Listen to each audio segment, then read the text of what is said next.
We put samples into here, and we put this into the instrument. This box contains answers. Once we've done this, and we say, okay, put it into the instrument. It can find out someone's DNA ID in 94 minutes, just from one tiny sample. They're not in limbo for years while there's a missing person rather than a known deceased person. Steve Amir says this technology at Andy can help families erase questions after a disaster. When a wildfire tore through Maui, an Andy team flew in with all of their equipment to identify human remains. Our team worked very closely with the folks there.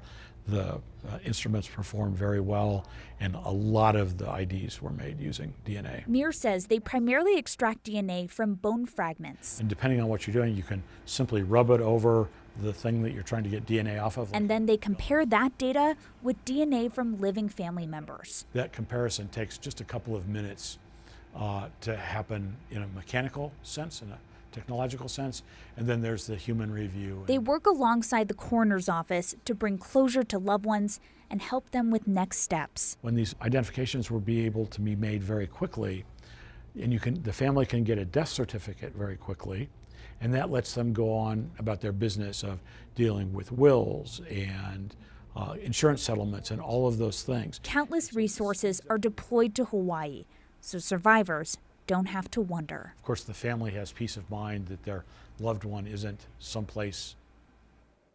Andy says more so in Maui than other deployments, they're really struggling to get DNA samples from family members. They say one reason is concerns about privacy. For example, if someone is undocumented or has a warrant out for their arrest, they're concerned that that info will be used against them later on. The company says that's just not the case.